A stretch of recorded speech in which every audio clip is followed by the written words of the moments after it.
Hello, everyone, and welcome back to MUP Pannilore. Yes, I'm doing the intro because our American buddy is actually fast asleep for some reason. Time zones are tough, especially when daylight savings kind of kicks in. So I think he's off by an hour, but either way, we actually got a special guest here, Matt Gilbert. How are you doing, Matt? I'm right. How are you? I'm all right. So for those that don't know Matt, he's okay. You're gonna have to correct me if I get this wrong. You're in charge of the studio, or you're the one just kind of doing all the operation kind of stuff? No, as I run the studio, so I'm co-director of the company with Ronnie. But yeah, I'm in charge of the studio. Do you get to boss running around, or is it kind of like there's a fine line there? I can do if he's going off the rails. Yep. Yeah, you mean when he accidentally spells things on podcasts? Do you get to I don't think mention he ever accidentally spills things. Yeah, fair enough. But yeah, we're lucky enough to be joined by Matt. This is actually me and Matt's first time actually having a long conversation about the lore, which is ironic considering I do the wiki, and there's a lot of questions I could throw at him. So a lot of the stuff I'm going to be just throwing off the cuff because I never had a chance to ask him. So I'm really grateful, that Matt, you've taken the time to actually talk to us today. Well, me. And it'll be awesome just to dig a little bit deeper into everything. But at first, we might as well cover some things that we haven't covered yet in terms of the news. So I'll introduce back this segment. Time for the news. There you go. I was very proud when I made that little soundbite. So in the news, we actually got 3 new STL figures that we can actually show on screen. So I'll just quickly do that. There we go. So we've actually got 3 new STL screen models, which is a Li Lung. This is all for the Zakali army. Kulung Kaiju Slayer, which we actually already have quite a lot of lore for, because she was actually part of the Stand at Cullenspire book. But it is quite funny, and I might as well ask you, Matt. In the book, they're called Kaiju. I think it's Kaiju Killer. But in the actual Invasion book, their name was changed to Kaiju Slayer. Is there a reason why that was changed, or was just 100%? And it obviously didn't get caught in the novel. Think of the novel's acronym.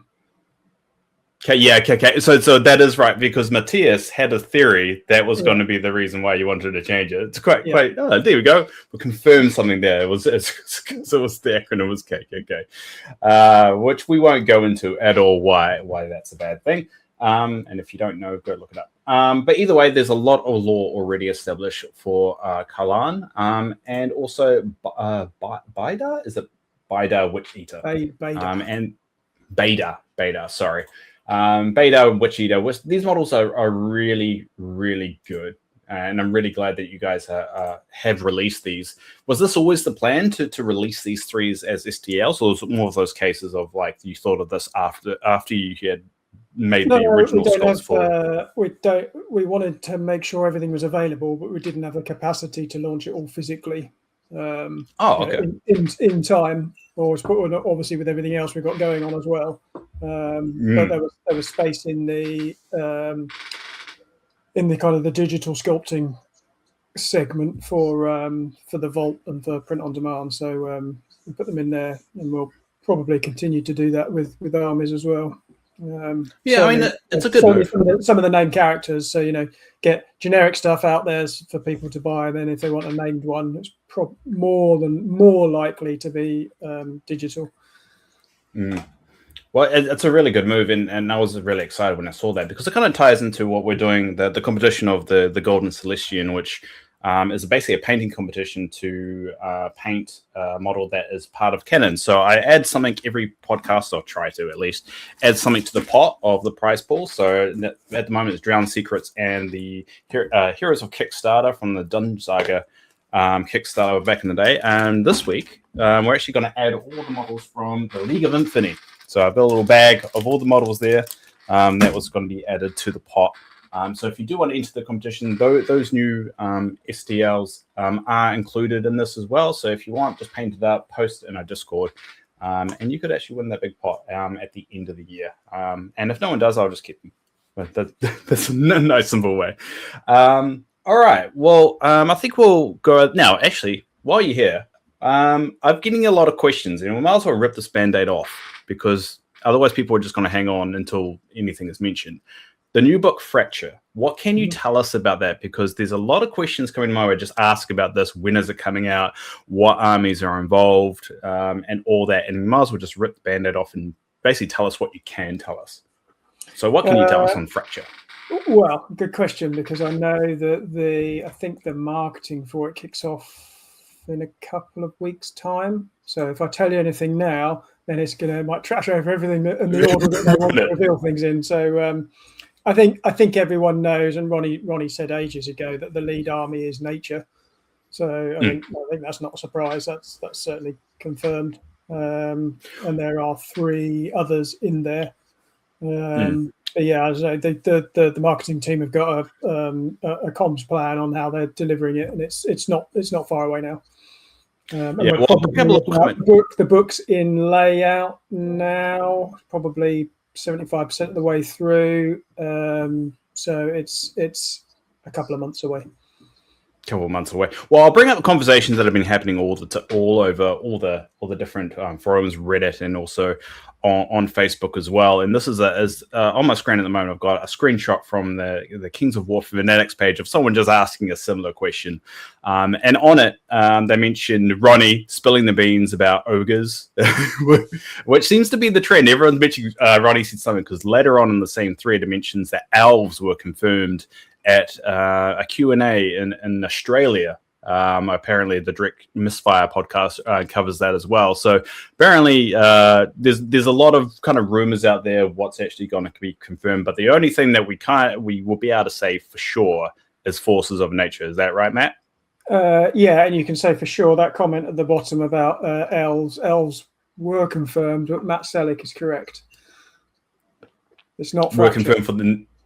It's not so it's not in Fracture. So the elves aren't in Fracture. No. There we go. There's the scoop. So if anyone is probing around for any more scoop, that's the only scoop you're going to get. Elves aren't one of the factions there. All right. Well, what we'll dive into, because this is the first time me and Matt have actually talked, and I've got a lot of questions about the lore, considering all the wickiness that goes down. I actually just want to wind back the clock a little bit for you, Matt. There. So when did you get involved with Mantic? Were you one of the... I mean, I know Ronnie kind of founded the studio. Were you there from the get-go of the founding, or was this a case of you were brought in after kind of the initial rules with AC were created? I wasn't involved at the start. So Mantic was incorporated towards the end of 2008. So 2009 was when I think their first plastics and things started to come out. So they actually had product to sell. And then they got Alessio in to write the rule, because originally it was Mantic was set up initially just to make plastic models for other games as alternatives. And then I think there's feedback it came around and was like, well, where's your game for these models? So Alessio was brought in to look at the mass battle fantasy game, and Jake Thornton was brought in as a dungeon crawler game. There's 2 ways as to vehicles for selling those plastic models.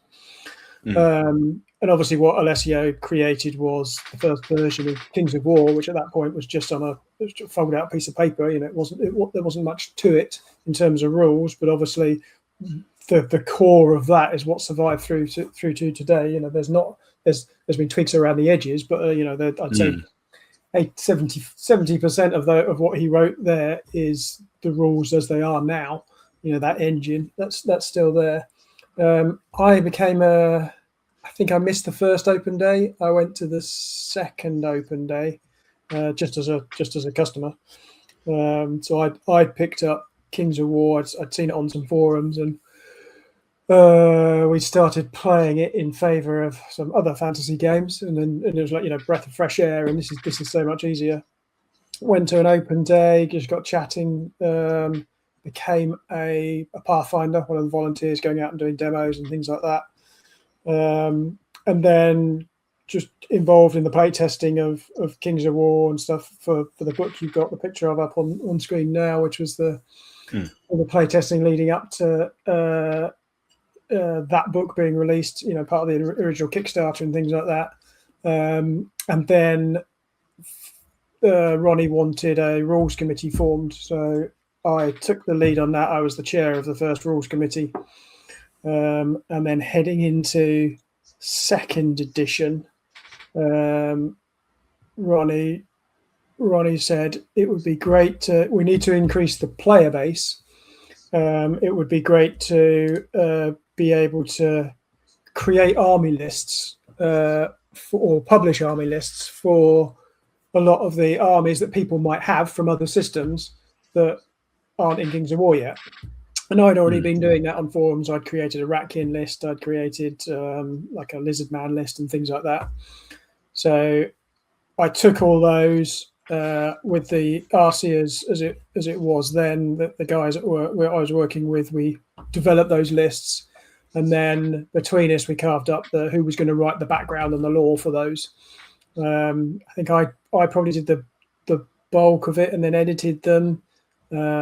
Sammy Mahmood did the Brotherhood. Chris Morris did a lot of the Varan Gur stuff.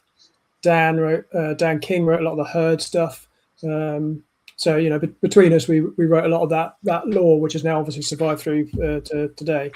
And then just serendipity, we'd done that work, and then Games Workshop decided that they were going to nuke the old world and create Age of Sigmar. So there was a whole flood of players that needed somewhere to go, but we'd done the work for this Uncharted Empires book, and the two things just mashed together at exactly the right time.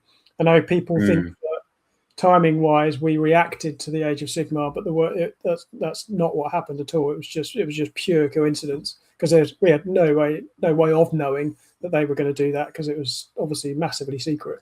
So they were about to do that. But yeah, that's where it came from. And then because I was a Kings of War player, going to Clash of Kings and things like that, and I'd part of my actual job at the time, my company had bought out another company in Nottingham, so I'd been travelling up monthly to see staff that I had up here, and I'd stay the night, and I'd go drinking with Ronnie and stuff like that. We'd have chats and things like that, and we'd kind of vaguely talked about jobs and possible roles and things like that if I ever wanted to get out of IT and things. And then one Clash of Kings, he came over and said, "That job that we've been talking about, do you want it?" And I managed to convince my wife to move across the country with the kids. It's always a hard bit. And get out of IT and join Mantic. And do you regret it? I guess that's the question. No. No, good. Yeah, I mean, it sounds like an amazing gig, and I mean, my ADHD brain would love it, because it'd be a huge opportunity just to get go in so many different directions and be stressed, especially how you got Halo now, and you're diving into more different IPs and expanding the range all the time. So yeah, it's amazing work so far. So just to make sure we stay on top of it when it comes to the lore. So the Shining Ones and Wicked Ones, so then, if I recall the story right, they didn't come directly from you? No. The book we got on screen now, that first edition. First edition. I think there's only about 20 pages of lore or something in there. It's not a lot. It's not a lot, yeah. That was created. I think a lot of that was a lot of the original snippets of lore and things were in the journals, and I think there was only 4 or 5 of those journals. So there was only five journals there, and then I can't remember who it was. If you've got the book there, it's maybe Robin Hughes, maybe wrote a lot of it with Alessio as well. So I think between the two of them, they came up with that background and those 20 pages of kind of fleshing a world out.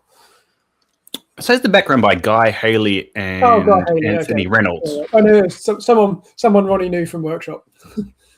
Your name's on there. You're under Army submissions, so you're on there. Well, some of my when I was a Pathfinder, we did like a kind of a slow grow thing, like what's happening now, but with the Pathfinders, when we all had to blog our progress. And my elves that I did are in that book. Oh, so photos of my elves in there. Oh, I'm gonna have to find them, and it's actually a very common trend within Mantic Games is taking people from the community and essentially getting them to join. I mean, you got that with a lot of roles in Mantic. That seems to be the trend. Which if you're gonna hire anyone, get people that are already passionate about the work. Yeah, absolutely. So, yeah. Yeah, and it seems to have worked out for you. All right. So, well, going through the lore, I guess. How much? So how does it work in terms of who directs where the lore is going to go? So, I mean, it seems like you're always referred to as the one that kind of just makes the decisions about kind of the main storylines and so forth. So, how does that work basically? So like I've got most of the high level stuff in my head where it's going, but that needs to tie up with obviously commercial releases and where we want to take the game and everything else. So that's why I need to stay on top of that and make sure it's going in the direction that we want. But yeah, like so for 4th edition, I've got a whole document which is the 4th ed story arcs.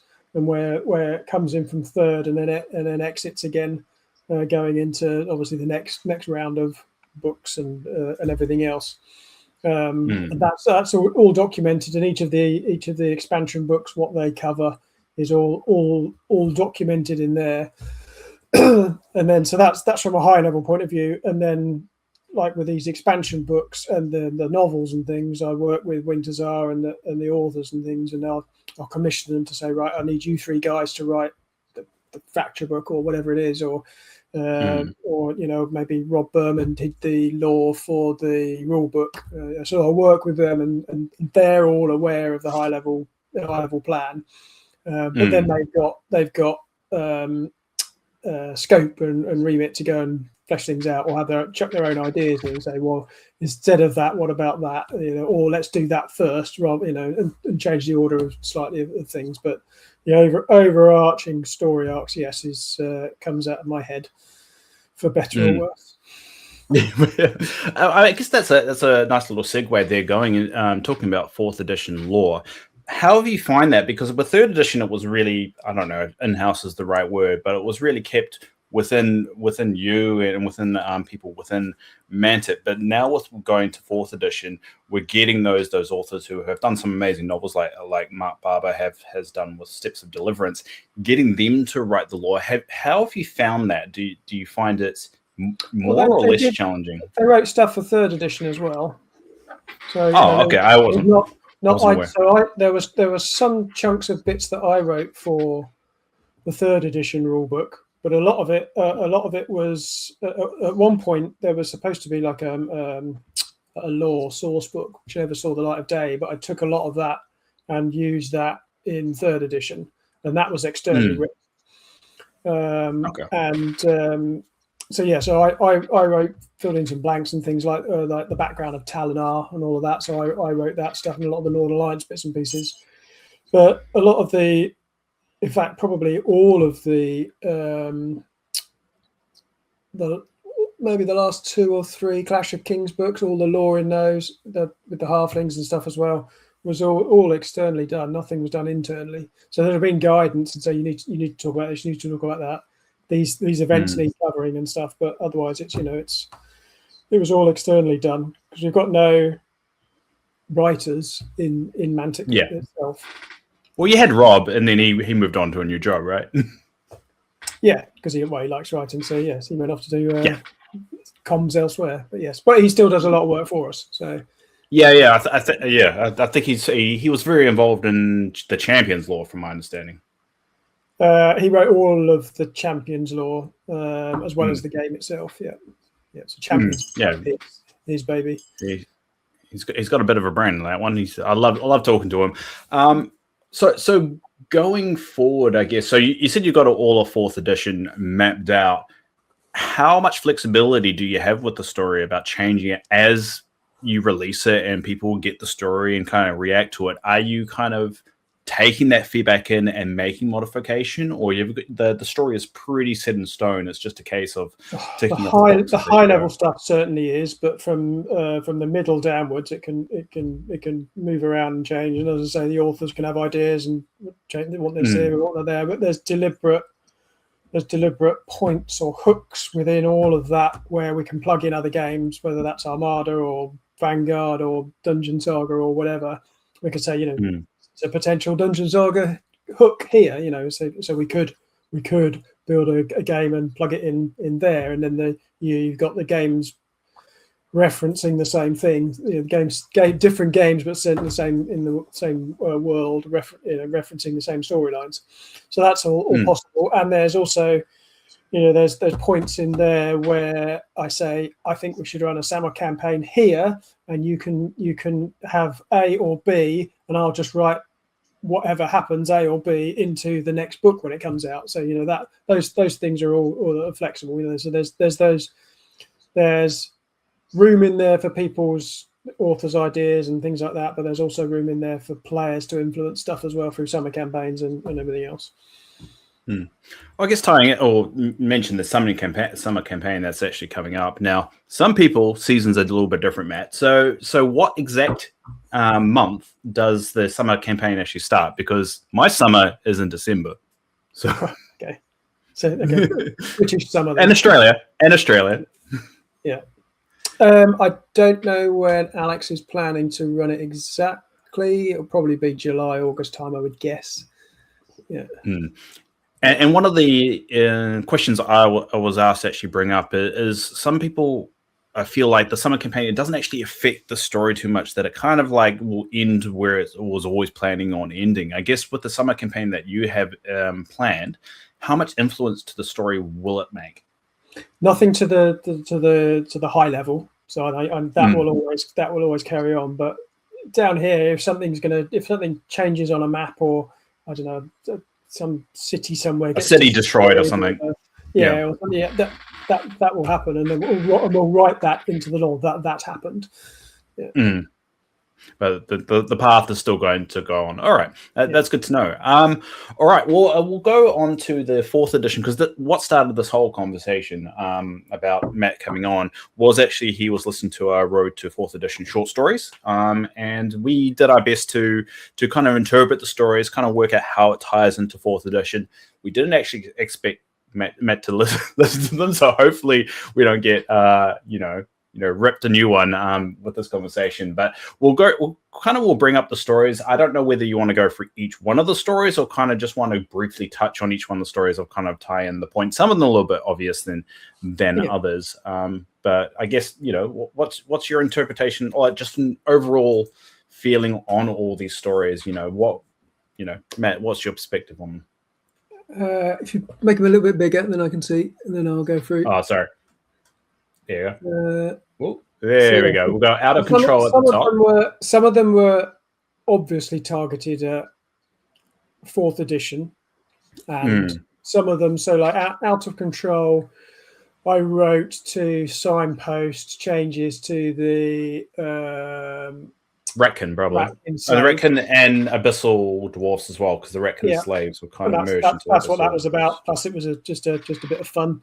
Rage was similar, but for kind of showing that the Varangur and that Varangur are the northern clans, and it was a way of trying to get people to think that way. So the Varangur might call a particular unit, if we can use game terms, a particular name. That doesn't mean it's not exactly the same as the other northern clans and the Northern Alliance and things like that. So they may just call them something different.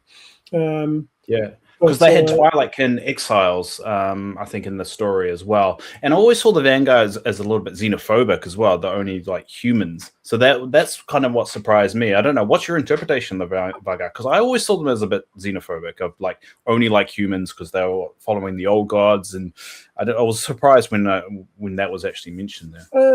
I never saw them as particularly xenophobic. I don't think. Oh, okay. Um, Oh, well, that's just my interpretation wrong. Yeah.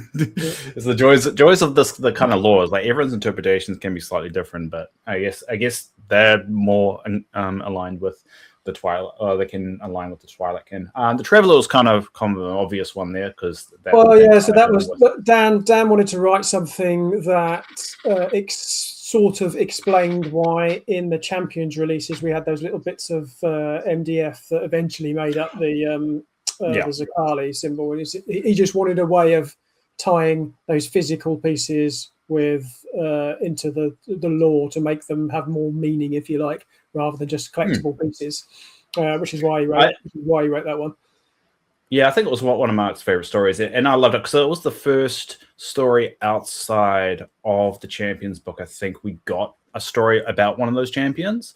I know now we've pretty much got all of them. I think there's some short stories in the 4th edition book, and then obviously the standard Cullenspire, had a few of them as well, which is really cool. Yeah. It really starts to build those legacy characters, which is something that other IPs, survive on. Really, a lot of people refer to the lore as what gets them through. You could say the bad times of modeling is just these lore bits that they hold on to. And yeah, I think it was a really good story. Luck. Yeah, had nothing to do with 4th edition at all. That was just some of these that just existed for world building. Because obviously 4th edition and the 4th edition storyline is only relevant, only totally meaningful if you're already invested and want to know what's coming next and what's more. If you're coming to Kings of War for the first time or even haven't read the lore before, and a lot of players haven't, then you want this was a way to a world build, and this was a story that I'd written for the old Iron Watch magazine 12, 13 years ago. So I just edited it for some modern in terms of Pannilore and where the game is now terminology, and then just released it as part of the set. Yeah, I was going to give you flack for writing a lot of the stories and running out of time, but now I realize you're just rehashing the old stuff that you had in the back pocket. So that's cool. Planestalker, that I'm pretty sure that's just a Zakali tie-in. That was deliberately obviously. I think that was did that come out? I think that was one that came out first, didn't it? It was the kind of first. I think that was even before Zakali and what they might be. Yeah, I think that was even before the Zakali were really fleshed out in terms of being released and so forth. It's one of the early ones, and that's where the context here is a little bit lost as well. When people look in hindsight, a lot of these stories that were released, we didn't know about 4th edition. I mean, the book hadn't even been released yet, so we didn't know. We were all speculating about changes to armies and so forth, which Rage and Out of Control kind of hinted more towards, which makes sense of those ties in. So yeah, make sure you take that with a grain of salt when you analyze some of these stories, and there's a lot of context there that was a bit missed. Mage Song, I think, ties into the invasion storyline. Yeah, Martin, because I'd said to kind of put out an email to all staff to say, hey, we're going to do a series of short stories heading into 4th edition. Let's try and cover as many different of the races and species as we can. You don't have to talk about 4th edition if you want to do a general story. Submit your stuff to me. And as you can see, I wrote most of it because everyone was too busy. But Martin did a couple, and so he'd done later on. There's the undead one he did, but he came back and said and just had some questions on the Zakali and stuff like that, and then wrote that one. Yeah, this is the first time Martin's been involved. So, I mean, is that something that you try and do? Is try and get more external voices writing the story, or it's just more of a convenience if there's a slot open, you'll reach out, or I mean, happy for people to write stuff. I mean, obviously, it all came through me for editing and fact checking and making sure that obviously any 4th edition ones tied in. And people weren't suddenly over the other side of the world, and I needed them to be back here in 2 months' time or whatever it was. Yeah. So if anyone wants to write this story, just make sure you email Matt. I think that's pretty much what he's saying. The Passing Years, that's the next one. That's Olaf, which I think that's me and Mark's favorite story. The fact that's tying in a legacy character from all the way down back in Dungeon Saga. and it actually shows a very unique perspective of showing an older adventurer kind of getting retired, kind of hitting the end of his days, but still, trying to hold up his honor. And, so he was brought into Kings of War in the last edition, so he was in the Northern Alliance there, and his background was in there anyway. So you knew he'd fallen on hard times, and that Clarion had rescued him and brought him back to the Northern Alliance. But this is much further on. This was me again telling you I'm taking him out of the army list, and I'm giving him. He's retired. But I'm promoting him, if you like. I'm promoting him and his experience to a greater cause within the Northern Alliance for things that will happen in the future. Yeah, it's the Oracle, and I think that's been fleshed out now. I don't think it's 100% clear, and you can confirm or deny this, or whether it's a Celestian or it's a Shining one. Because it's a Celestian, not a Shining one, so it's not one that's split. She was in hibernation. She did not split. Well, that's two, I think, because the Green Lady. Green Lady's a complicated one. So she didn't split, but she also merged with the Shining one and the Wicked one. Yeah, she's 1.5 and a half, really, because she's a Shining one and a Wicked one merged into a Celestian that didn't split. And then we have to talk, and then the twins. Let's not go into the twins or whether they're a Celestian or because the four that were two. And yeah, that's going to be a messy one to eventually, because I'm assuming we're going to learn what the twins are, right? Eventually. Well, the twins did split, but they immediately reformed with their opposite halves. So is that why they go by different names? 4 that 2, 2 that 4, etc. Yeah, and I think that there's a city, the city of twins or something like that. I think it's over here. This is my mega map. I don't know if you've seen it yet, Matt. This is me combining the entire map together. This is how crazy I get. I think it's about here, the Temple of the Twins. So I'm assuming, and it's not exactly clear, but I'm assuming this is where they're based. Or it's a temple to them. Clint has written a lot of background, which I can't remember all of it. I'm sure he must have documented that somewhere, because him and Kieran worked on that area and that map together. So it'll be documented somewhere. Yeah, there's a lot of interesting stuff, like the Hordlands of the Orcs as well, and Festifer, and then you got the Blight in the Great Basin. I feel like there's a lot of story potential here, and all these areas haven't really been fleshed out a lot. There's also hobgoblins that were mentioned there. I'm glad you're mentioning hobgoblins. They don't get enough love. Me personally, I don't know why. I just always like hobgoblins because I always find them as different kind of goblins. And yeah, it's very interesting. And I guess just while we're here and we're on the topic, with this new map revealing so much, do you already have in your head plans for really the southern part of the world, or is that at the moment you're kind of like, we'll find out kind of deal? You'll find out. And there's lots of places on there where we've just invented a name, and at some point we'll go back and say, okay, what is that? How does that fit in? So there's lots of places. We've got almost as much to explore as you have, because we haven't done it. We've just invented that and gone no further. And that's sometimes fun. These books will allow us to explore things. I mean, like in Fracture, there is a if you zoom into Gala here, there's a whole. You're limited to what up in the Upper Mantica into Gala here.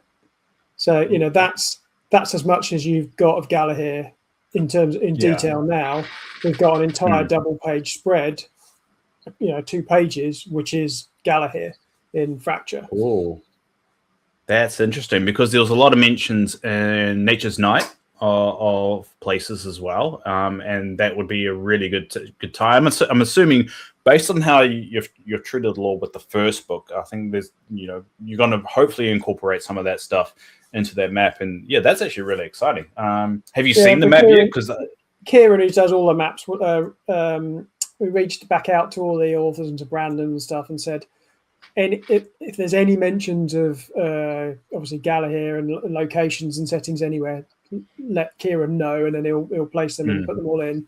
And then Kieran himself went back through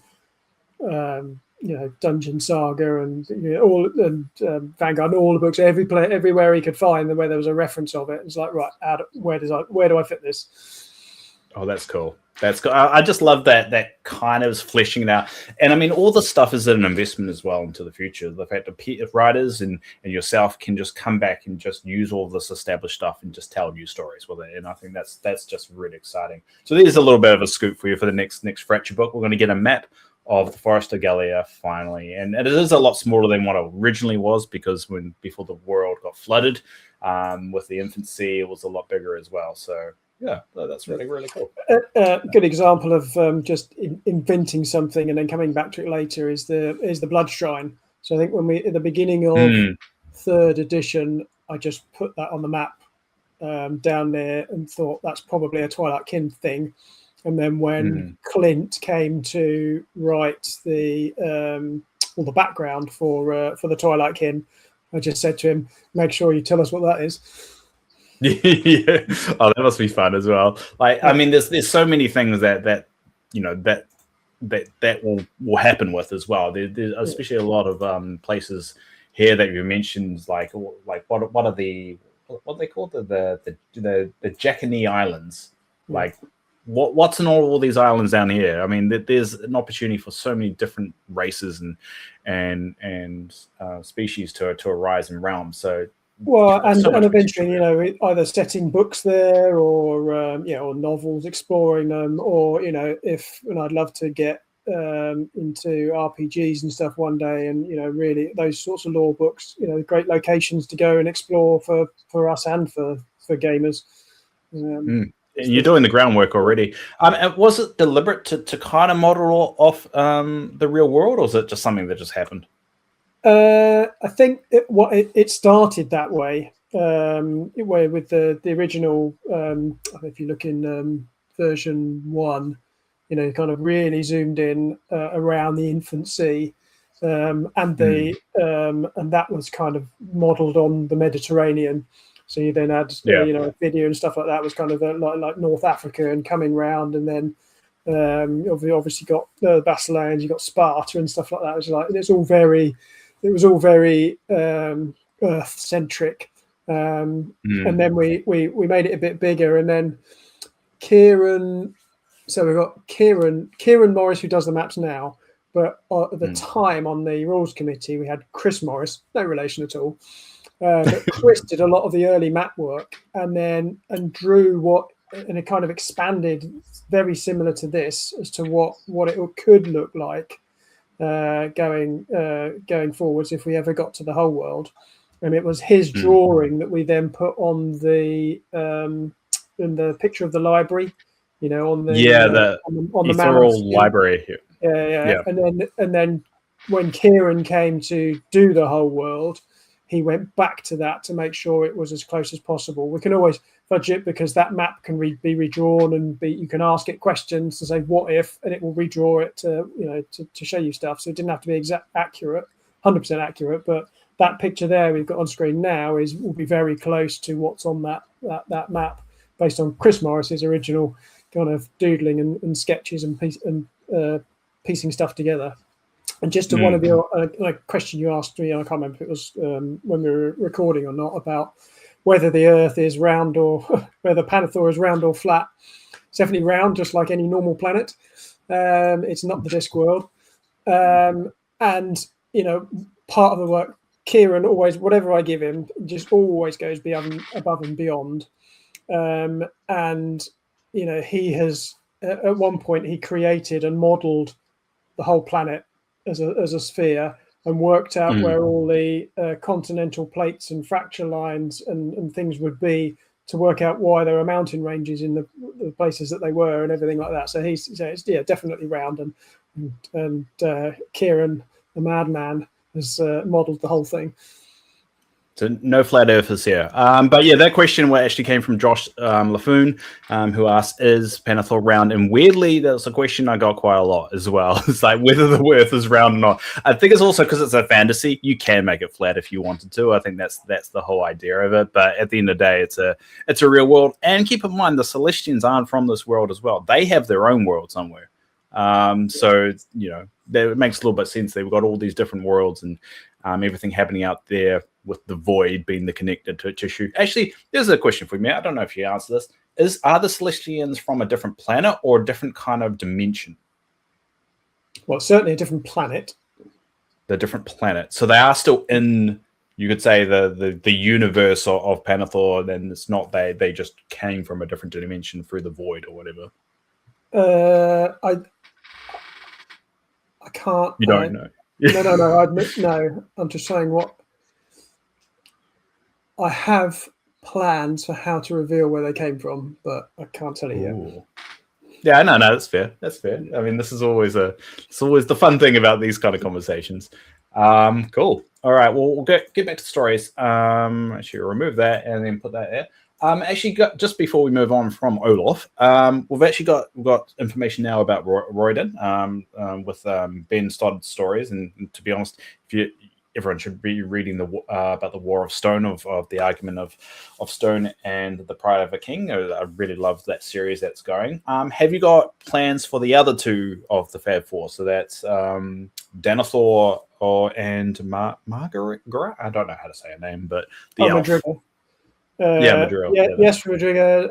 Daenor not at the moment, but yeah, Madrigal certainly, because she's captain of the elf navy, isn't she? I think at the moment, at this point in time, something like that. She's captain of this or something like that. Can't remember her title. It says it somewhere, probably in an Armada book. Yeah, I think in the Armada book, she because she's a sea kindred. I think that's kind of her line, because you've got Northern Kindred and you've got Sea Kindred. I think we've got a lot of stuff about her. I think Denethor is the one that's a bit blank. We don't really know a lot about him after all the Dungeon Saga stuff. He kind of just faded away. So it's a good opportunity for him to come back one day. Because I don't know what year Dungeon Saga actually occurs, but it's at least around about 20, 30 years ago from where we currently are in the timeline. Yeah, I'd have to have a look at the timeline and figure it out. Yeah. Anyway, we'll move on.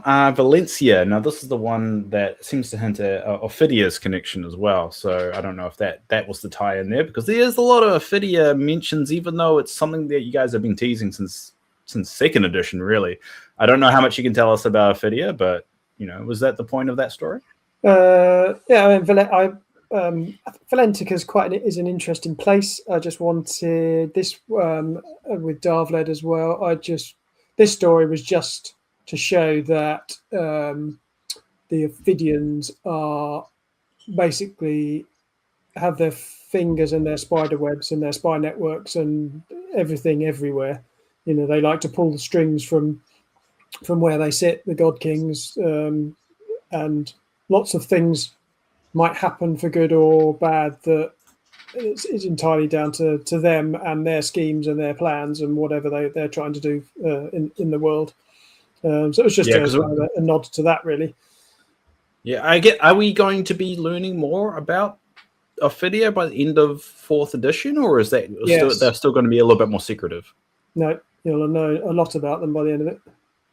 Oh, okay, that's good teaser. Because the Uranus or what, the snake ones, I'm not sure how to say the name. That race seems to be, that's it. They seemed, because they were kind of implied they were extinct in the Rise of Celestians, but with the Zakali lore, kind of of the queen or I can't remember what the Kulan or however the leader of the Zakali kills. Yeah, that's it. Kills one of them, and it's implied that they're still seeming part of the video. There aren't many left. Not many left. Yeah. Okay. So we're hoping to get more of that, because there's something that does come up is what's happening with Ophidia, because you guys have been teasing that longer than probably a lot of things, and probably there's a lot of analogies I can use for how long you've been teasing that for. So, anyway, we'll go next to the sleep of Shindishir. That's another one of Martin's. I think he just fell over the keyboard when he gave us that one. Yeah. That's. I think it was just nothing to do with 4th edition, nothing to do with anything other than some interesting story and world building and a perspective on the undead. Yeah, I kind of it's established more about. Martin wrote it. It was quite interesting, and it's like, yeah, okay. I think it ties in nicely with the timeline you guys released, though, because it kind of established, when they all the Empire of Dust kind of went into hibernation kind of deal. This kind of set those dates a little bit more concretely. Well, and again, it didn't even have to be Empire of Dust. It could be. It was completely generic and didn't say one way or the other.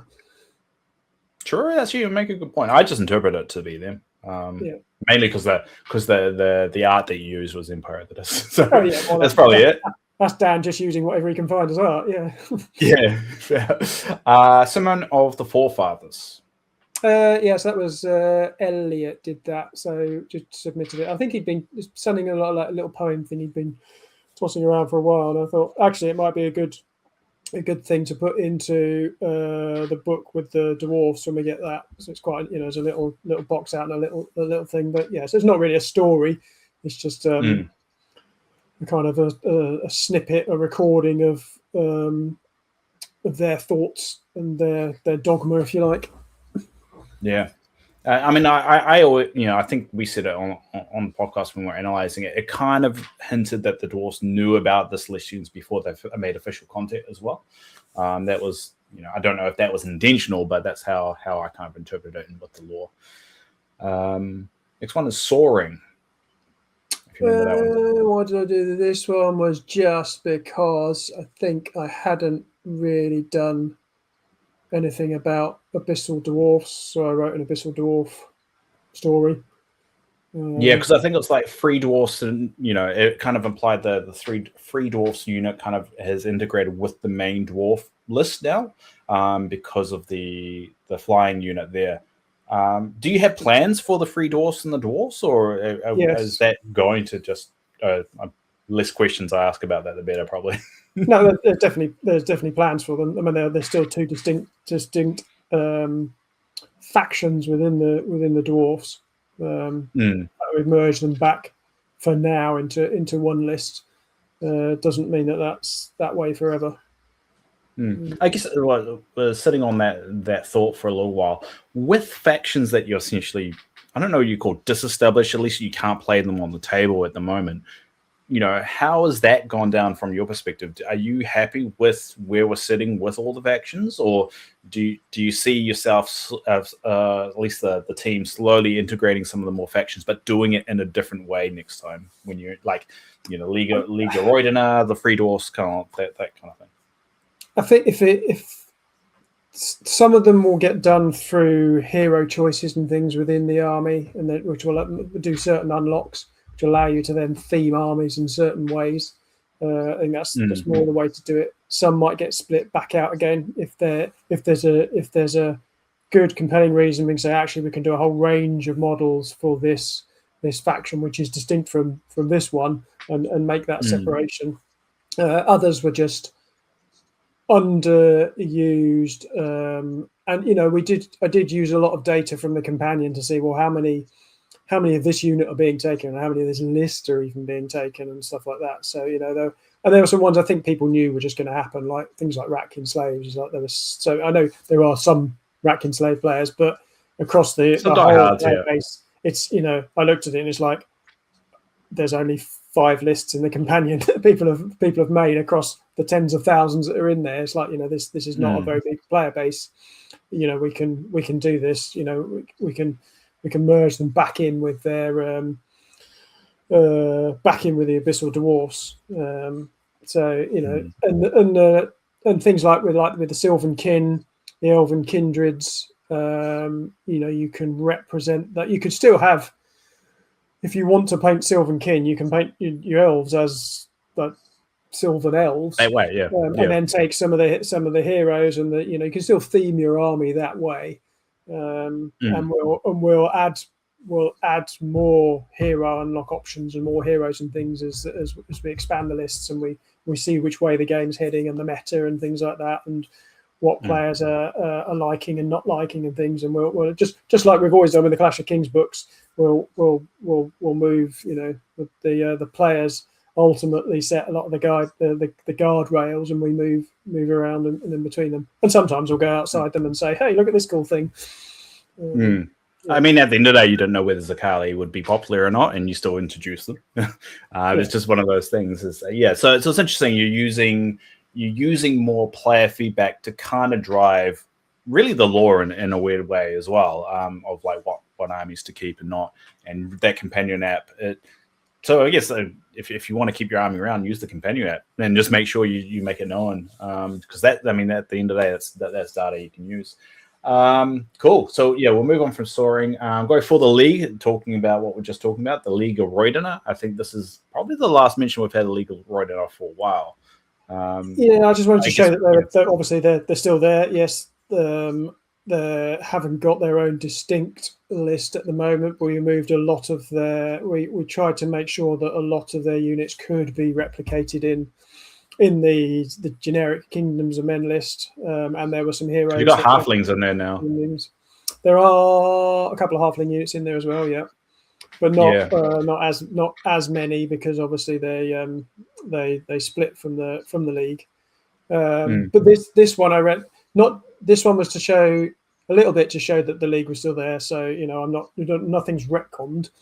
But also this one was written to show kind of the brutality of war, and make it quite a gruesome piece of writing. So it's not sword fighting and axe hacking and everything else isn't yes, it might be fantasy, but it still can be unpleasant. You need to think about the reality of what people are thinking and what people are experiencing. Yeah, and it also established, I think that's the first time you established that the League of Roidener actually survived the Riftforged Orcs invasion, because in the lore, when the halflings were actually introduced, I think it was the 2022 book, the Clash of Kings one, the Riftforged Orcs attacked. They attacked initially League of Roidener and then went to the Shires, but there was nothing to elaborate what actually happened with the League of Roidener, whether they even survived. So this was actually, for me anyway, a good confirmation that they're still alive, kicking, still around. So that's how I took the story as well, even though they're still fighting orcs, which seems to be a trend. It's just always fighting orcs. always. Pannilore, that's the one with the Fae. Again, this was so back again 12, 13 years ago, whenever it was, wrote this for the Iron Watch magazine, and this was based off of and in fact a lot of the Sylvankin ideas and names and things all came from that slow grow when I was a Pathfinder doing my elves, and I did them as like kind of Sylvan elves, and then made up the whole they start their pale green skinned, and as they age they get darker green. Their mages are blue skinned, and all of that stuff. And they call dracons barkworms, and all of that was all part of that slow grow thing I wrote in the background for it, and then I wrote it all into this story, which again I just re-edited and brought some of the terminologies and names and things up to date, and then just republished it as a world building piece. You should be telling us this, Matt, because I thought you worked really hard on these stories. Turns out you're just rehashing your old stuff. Oh, I did. Yeah.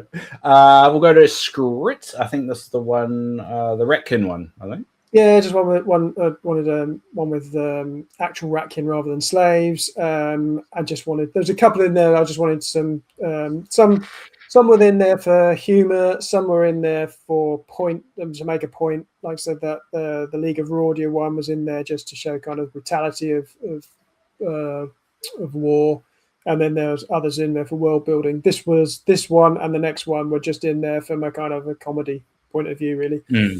Here's a question for you. Lighthearted and fun. Yeah, here's a question from Ratkin lore. Are the Ratkin bad? Because there is some debate that essentially they were slaves. Obviously, they were created by the Abyssal Dwarfs, and they were slaved, and then they rebelled, and now they're free. Do you interpret Ratkin as evil or bad? Same question to you about the wicked ones. Who called them wicked? So you're saying the wicked ones are bad because they do a lot of bad things. They were evil. I think Well, I would think because they do evil things and they live in the hell, basically. and I would suggest that the Ratkin would appear that way to most dwarves, humans, elves, etc. They would You say, heard it here first. Matt thinks the wicked ones are good. Yeah. So, yeah, all right, that's a safe answer. I like it. And the last one we have is Bonebreaker, which, Bonebreaker. Purely Goblins. for comedy. Just it's Really goblins, so why not make them funny? I channeled. Do you have a plan for the Goblin Kings? My inner Rob Berman, when I wrote this one. Yeah, I mean, he loves his kings. He keeps on making one every once in a while. He comes up with a new Goblin King. Do you have a plan for that? Because it feels like you guys are cooking towards something. For what? Sorry. For the Goblin Kings, because there's now you've got Grogger, and then you've got Glimmer. You've got the city of Glimmer as well. And lots of them like to think they're kings. I mean, and I guess at some point, I mean, well, if you think about the human successor kingdoms, you can anyone can declare themselves a king. It doesn't have to be it could be a small number of people that they're in charge of, or loads. So there are lots of goblins that will claim to be kings. I'm going to push for a 5-king kind of goblin war one day. It's just going to build up, and all these goblin kings are just going to come out with a massive war. You guys need to do it. It'd be great. Well, that's over all the stories, and on a personal note, I think it's the most short stories that you guys have released for anything. I think even for some of the event stuff. Yeah. And it's a huge step up, definitely. From that, I guess from your perspective, do you feel like it hit what it needed to hit? I mean, take our opinions out of it, because I mean, you get different feedback than we do. How did you feel about the whole thing? Do you think you could do a little bit better, or what's your feeling? I mean, maybe the order that they came out in, I don't know, maybe a bit better. I mean, I'd have liked to have done more. I mean, there was some bits that people had started writing or almost done that didn't come out. Johnny in our studio wrote a really interesting piece, because he's into his plants, and I think he did botany or something at university, so he likes plants. He'd written a whole thing from a halfling botanist's point of view, describing his travels and the plants and the flora that he'd encountered throughout the world. So he'd written, it was like his journalist notes of that, and that never made it to this, but it's written somewhere. Interesting. So, but in terms of feedback, I don't. Other than, obviously, I watched what you guys did when you were kind of reviewed these, but otherwise, I actually myself, I've not seen the feedback on these. I don't know if anyone liked them, thought they were funny, thought they were good, thought they were awful. I don't know. I think a lot of them hit, and a lot of people talked about it. I think it's hard to interpret it across so many channels, but I get a good impression from what people bring up. I think some hit better than others, and it all comes down to what you interpret. And a lot of people mentioned the Traveller. I don't know, a lot of people, and kind of, people that have talked about it, the Traveller, in the past years, those come up as good stories. And these are really good entry points for people in the lore, because it's free. It's free lore that people can just pick up and read, and it's definitely something that I would recommend anyone that's trying to get into the lore, definitely read, because there's a lot of it. And actually, on that note, are you guys planning? And this is actually one part of some of the questions that I got. With 3rd edition, you had that free world PDF. Are you guys planning on something similar for the 4th edition content? When I can get Elliot's time to do it, I want to create a lore library online. So all of this stuff's free online, and you can and drill into it like a kind of a Wikipedia type thing. So you can drill into the elves, and your bits will be highlighted, and you can go into the next article which tells you about that person, and all that sort of stuff. That's where I want to get to. And with each of the books, like with Invasion, and I've had it in Fracture, and I'll get it in Arrogance. Beyond what the authors are writing for that book, I get them to write me extra X thousand words of more lore about that faction that I can then put in that lore library. So that's the only place it exists. So more deep dive stuff that hasn't been published But I just need Elliot's time to be able to put that framework together, and then we need to start populating it, and I want to make it look pretty as well. Yeah, I think that's the hard bit. Like I'm terrible at cosmetic stuff. I mean, all the Kings of War wiki, that's just me learning how to do a wiki and throwing it all together. I'm terrible at the more cosmetic stuff and like making things actually look pretty. Someone with talent actually needs to do that. But yeah, I think they'll be really good. I think that's going to be something that is going to be challenging going forward. Of people that have come to the lore, how do you get them up to speed with it without them feeling it's overwhelming? And I think that's always a hard bit, especially with established IP. I would call Kings of War now a very established IP. But if someone comes along to it and goes, "Hey, I just want to learn about the Ratkin," it's quite hard to kind of figure out what would be the content to give them to get them across the board and get them up to speed. And I think that's always going to be a challenge, and regardless of what. And I think there's probably a split between I'm a player / customer interested in your game. What's my user journey to explore the game, and from a high level, who are the Ratkin, who are this, etc., and having those kind of early game experience pages that I can easily navigate through and find out. And there's lots of pretty pictures, and it tells me at a high level what they are and how they fight and things like that. And then now I'm invested and I want to learn more and deep dive into stuff. I think they're probably two different things, but one can sit on top of the other. All right. So what we'll do now is we'll go through some of the user questions that I've been hit with. And obviously you can answer them however you want to answer them, Matt. If you don't want to answer them, that's fine. We will judge you for it, but we'll speculate depending on what the question is. But ultimately, I'll just go through the questions that I've got here. So this is from Wooly K. He's one of our patrons. Patrons always get their question asked first. And he asks, when did Matt start creating lore and factions? Were those ideas dedicated for Kings from the beginning? When did Mantic decide to fully invest in their own IP and go away from the generic, not GW fantasy? So I guess you kind of answered that earlier. But did you kind of create some of that before you got with Mantic, or was it kind of? I've always, in whatever game system I've played, written stuff for it, whether that was for Silent Death or BattleTech or GW stuff, or I wrote adventure game books for like He-Man and stuff way back in the day, when I was a kid. I've always played a game or invested in something and then just expanded it myself. So no, they weren't. So yes, I've done that from a very young age, but so obviously, but yeah, not dedicated to Kings of War, because Kings of War wasn't around then. True.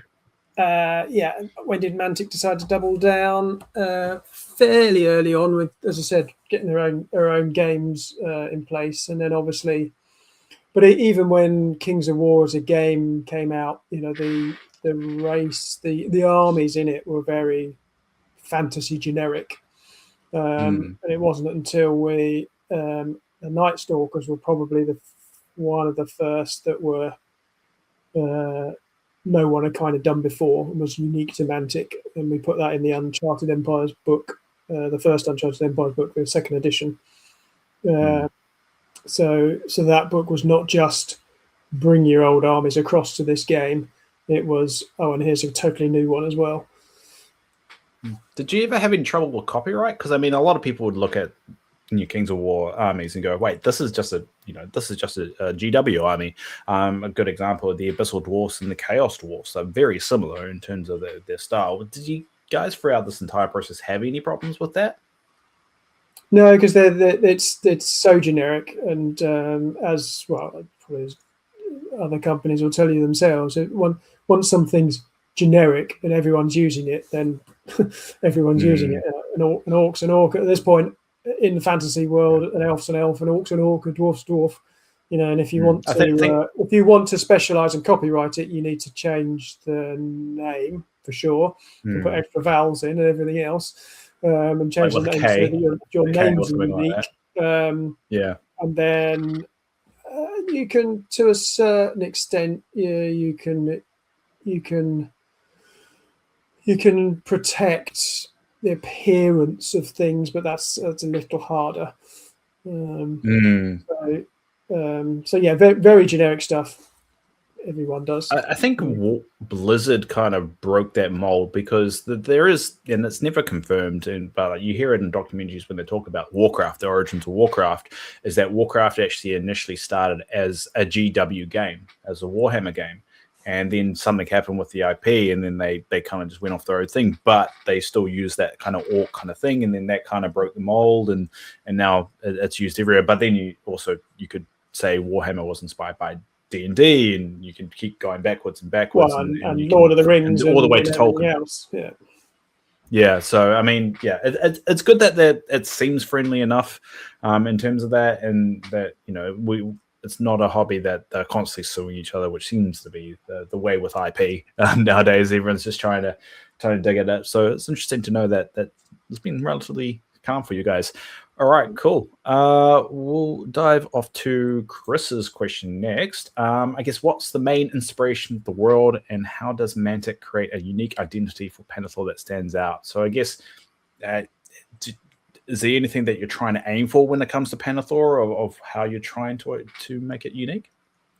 Main inspiration, I mean, as I said earlier, I wasn't there at the start, so I don't know. I don't know what the early conversations were about what the world should be. I know early on that the whole idea was that that for Kings of War, the kings are the players. You're the kings. This is your world. You make up your stories, etc., etc. So the world was deliberately very bland and vanilla, and then everyone pushed back on that and said, "Well, we're playing games in your world. Tell us about your world, and this is a bit dull, and please flesh this out." So, which is where it started. So, it started from a vanilla base, but with I think Ronnie was very insistent on the kind of that triangle of good, evil, neutral, and theming the armies and the events and the interactions in the world around those three things.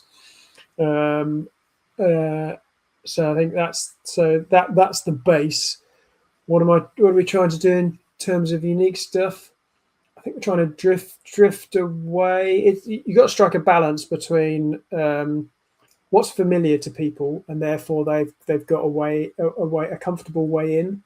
And then making it different enough that it makes it interesting, and it's not just it's elves.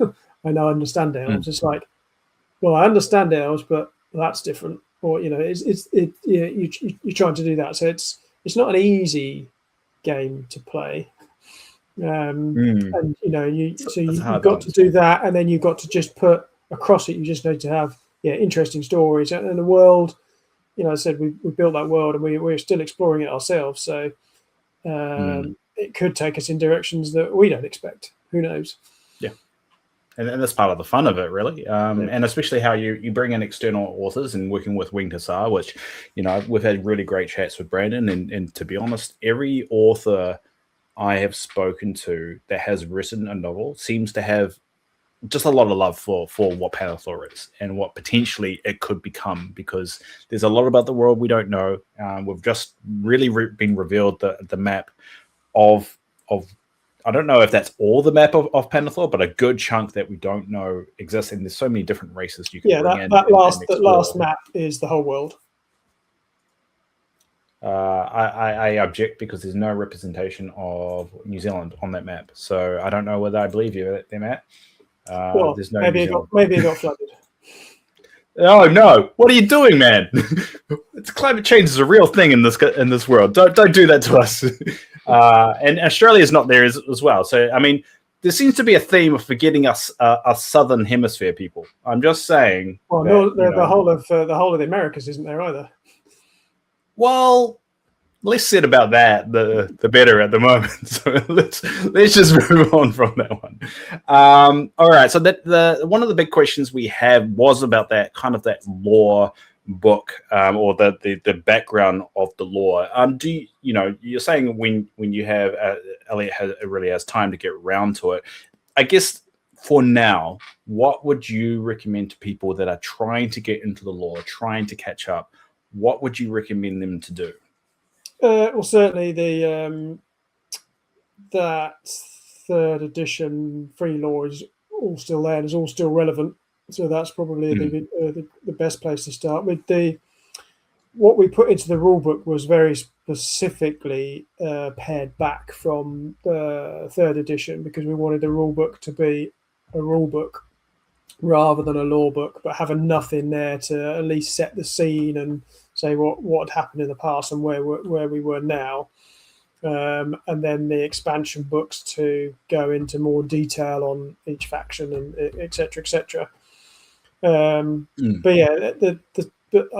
But yeah, from my point of view, I really want to get those law libraries up and work with Dan on the web to make sure that the like this, if you're a new player, how do you go and read about your army? That those things are up and in place. So I know we need to do them. So it's that whole user journey and player journey thing. You just need to get that right. Yeah, and obviously I've got the wiki going as well. So if anyone wants to try and dive into the lore, it's definitely I'd try my best with it. We've got a few people now that are starting to help out with it, so we're getting some more voices on there. But it's definitely at the moment a very solo effort. So you definitely use the resources you can, but definitely explore for yourself a few resources. Just having a look at that last thing there. What's the current state of the orcs and who's leading them? There is no orc leader. One orc leader. They're very, very tribal and very fragmented. Very, if two war bands or two large groups get together, the person that leads them is probably of the two of the biggest orcs that fight. The one that doesn't die is the one that's then leading them. It's that hard. And orcs only have a 10 to 12 year lifespan anyway, typically. So there's a high turnover. Yeah. Oh, so how old again? 10 to 12 years is an orc lifespan. Oh, I don't think it's actually ever been established. Yeah, it's in the third edition. There's a whole section on orc physiology. It says that. I think it was vague about the year, how long they live for. Just the fact that they were bred quickly, and I don't think they'll live very long. I'm almost 100% sure it says 10 to 12 years somewhere. Oh, I'm gonna have to check that out. I must have missed that. Well, there's a lot there. There's only so much you can put in your head. Because I've always been. I'm actually curious, just looking at the new Zakali map and that side of the world, the horde land of the orcs. What is that? Because they've never established cities, and never established anything. I mean, we've got the claws on the plain. I think that's the most we've got about orc culture. And all cultures is there's all different types. I mean, Warhammer's got a more kind of civilized, you could say, orc kind of culture, and then Warhammer's got like more chaotic and messy. So it's going to be interesting to see how Kings of War evolve their orc, or whether they're going to be more of the savage kind of, like there is no morals or anything there, or are they going to be a little bit more? Well, and also depending on where you are, and if you think of humans in our own world, different cultures and different civilizations and different countries all have different ways of thinking, different traditions, different everything, and maybe even different morals, ethics, whatever. That can stand true for goblins or orcs or anything, or elves in Pannilore. Just because the elves in Elvenhome think one particular way, if there's an enclave of elves somewhere else in the world, they might have a totally different mindset. Who knows? And I guess with the orcs, with the generations as well, like tradition in their eyes could only be like 40 years because they're in fourth generation. So that would be a tradition if they've established something. So it's going to be interesting to see how that evolves, especially hobgoblins as well. I don't know how much lore you've written about the hobgoblins, but I'm again, I don't know why. I'm just into hobgoblins at the moment. It's just that it was just a little mention that you mentioned with the Oni, and I'll be curious to know in the future what's happening there. Now, we'll actually go back to a question that we had on the screen before from Josh Lafoon that mentioned what is Matt's favorite faction and character from that faction, and what are their stats in the next book? I think they were just trying to get some inside knowledge there, but so we'll stick to the front of the question of what's your favorite faction, Matt, and what's your favorite character from that? What's my favorite faction? I don't think... From a lore point of view, none really. If I was going to collect an army again, I'd probably maybe do Ratkin. I think they look quite fun. as an army, I'm probably mad because I'd have to collect and paint so many of them. But yeah, so probably do Iraqian army, but not because they're my favourite faction from a lore point of view. I don't really particularly have one of those. I love all my children equally. It's like someone telling you to pick your favorite Ninja Turtle. I can never do that because I like the Ninja Turtles as a whole. I could never pick one. But I guess actually just going on to your favorites and so forth, is there any particular thing from your time that you started writing the lore to even now? Is there anything in particular that you're proud about when it comes to lore? I mean, you could say you're proud about everything, but anything in particular that stand out that you're like, that hit really, really well? And probably the opposite as well. Is there anything that didn't hit very well for you and you wish you could have done a little bit differently? I think I'm quite as pleasing that all the work that we did as the RC for that first Uncharted Empires book, in terms of not just the lists but especially the lore, made its way all the way through and is still the lore now, or the basis for the lore for all of those factions now. I think that's, we did a really solid job there, I think. And actually, I think the effort that we put in there for those armies at the time, I think, was probably more, in some cases, revealing and detailed than the existing actual Kings of War armies at that point in time. So I don't know whether that's why it resonated, or just because we had such free reign and we fit these into the world somehow that imaginations run wild, and it's we had the freedom to just make stuff up with no limits, really, no shackles. So the fact that that's all still exists, I think everyone who contributed to that book, I think should be proud of that and should be happy that it's seen it's all the way through. And is there anything in particular that you kind of wish you had another go at, you could say? Probably, but I'd have to go back through everything and kind of rank it and say, oh yeah, I didn't like that one. But fair enough. So we've written so much, I can't remember it all. Yeah, with an IP this big, you're always going to have things that hit, things that didn't, and that's what just going to be about. When eventually a franchise gets to a point where new writers and people coming into it are essentially just borrowing the world, writing the stories, and then just leaving it. And that's just going to be the case with Kings of War and Pannilore going forward with all the different games. And it's just a case of trying to make it all work. And people love the worlds being connected with each other, and nerds like myself like to point out, well, that doesn't make any sense, just because that's what we love to do. It's just we love a world that feels like a real thing, and when those holes appear, it doesn't feel like the real thing. That's why we'll ask to get a little bit uppity about it. So there's always going to be that kind of stuff. So sorry for Buddy else, but I was just curious whether you had something in your back of your mind. You're like, damn it, I really, really hate that one thing. I still struggle explaining Harpy's Rift a little bit, but I'm starting to get a better idea about the whole thing. And especially after reading the Argument of Stone, I think that's starting to put all the pieces together of the status with all that. But we're heading to the end of this, and again, thank you so much, Matt, for coming on. But I guess before we end it there, is there anything you want to tease about future lore regarding maybe it's a book that's coming up, or the Fracture, or even just 4th edition as a whole? Is there anything you want to mention?